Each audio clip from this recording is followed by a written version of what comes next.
All right, today we're jumping into Revelation 14. And let me tell you, if you're looking for a chapter with a cinematic feel, I'm talking dramatic symbols, super high stakes, and the ultimate answer to the powers of darkness, then you are in the right place. So let's dive in.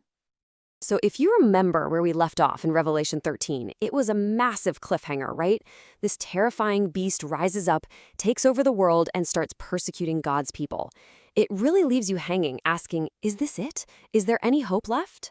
Well, chapter 14 is the direct, powerful answer to that very question.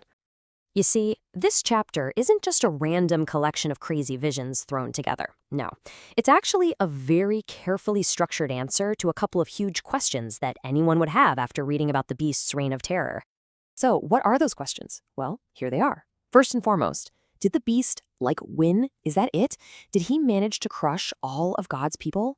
And second, okay, so what's the end game for this satanic dictator and everybody who followed him? The rest of this chapter is dedicated to answering those two things, loud and clear. Okay, so let's jump into that first big question, shall we?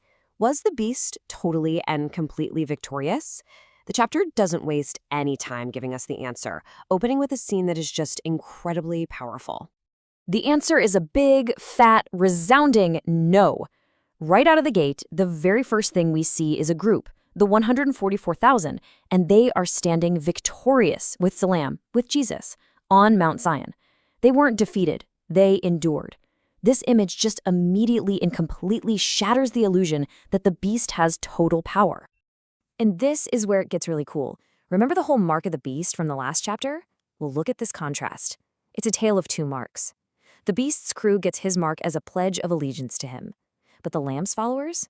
They have the Father's name written right on their foreheads. It's not just some imitation, it's the real deal, a seal of divine ownership that says, you belong to me. You know, to really nail this down, the source brings in this great quote from Charles Spurgeon, and he makes such a powerful point.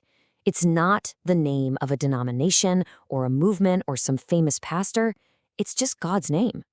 It's this incredible picture of unity where all those little labels we fight over just disappear. The only identity that matters is theirs in God. So you're probably asking, okay, but who are these 144,000 people?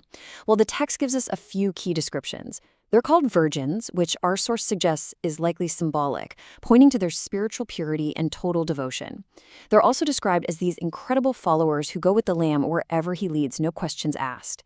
And finally, they're called the firstfruits, which is kind of like the first and best part of a harvest, hinting that an even bigger harvest of believers is still to come. Okay, so question 1. Check. The beast did not win. So now, what about that second question? What in the world happens to the beast and all his followers? Well, the answer comes flying in, literally, with 3 angels who have some pretty intense messages to deliver. So here's how it goes down. Angel number 1 comes out proclaiming the everlasting gospel. It's basically one last chance for humanity to fear God and worship the Creator.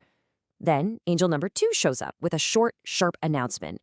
Babylon has fallen. We'll get to what that means in a sec. And then, angel number 3 arrives with what might be the most bone-chilling warning in the entire book. Now let's just pause for a second on that word, Babylon. When you see that in prophecy, it's usually not talking about the ancient city. It's more like a code word for humanity's entire corrupt system, you know? All the political, religious, and economic structures that are set up in rebellion against God. So when that second angel yells that Babylon has fallen, he's declaring that the whole rotten system is doomed. It's over. And that brings us right to the heart of what that third angel has to say. His message basically draws a line in the sand. It's the ultimate choose your side moment, because it lays out 2 completely different, totally final destinies for every single person. And wow, look at this comparison. It does not get any more stark than this. For the beast's followers, the text talks about drinking the wine of the wrath of God and having no rest day or night. Just think about that. No rest, ever. But then you look at the other side, the saints, the ones who die in the Lord. They're called blessed. And why? So that they may rest from their labors. It's the most extreme contrast you can possibly imagine. Constant, endless torment versus perfect, eternal peace. And just so there's absolutely no confusion about this, the source points out something really important about the language here. When the text says forever and ever, the original Greek phrase used is, well, it's the strongest possible way to say eternity in that language. There's no ambiguity, no wiggle room. It's signaling a consequence that is absolutely permanent and irreversible.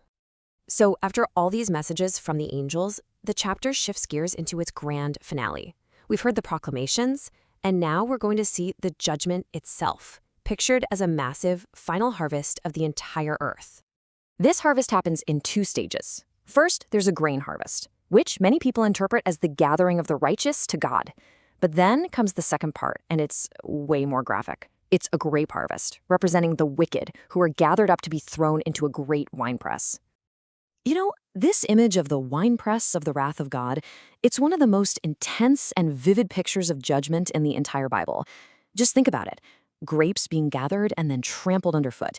It's a really visceral, graphic way to describe the complete and devastating nature of this final judgment. And the scale of this thing is just mind-blowing. The text says the blood from this winepress flows for 1,600 furlongs. Now, to put that in perspective for us, that's about 200 miles. And it's deep, as high as a horse's bridle. I mean, can you even imagine? To people in the ancient world, a battlefield of that size would have been completely incomprehensible. The point of the image is to show just how absolute, total, and devastating this final judgment truly is. So when you put it all together, Revelation 14 is the definitive answer to the fear and terror of chapter 13. It's a powerful declaration that no, the beast does not get the final word. God's people are victorious, and evil will be judged. And that leaves us with a final important question to think about. If you were one of the first people reading this, facing brutal persecution for your faith, what kind of message of endurance and hope would this incredible vision give you? It's a powerful thought, and it's what makes this chapter so potent, even for us today.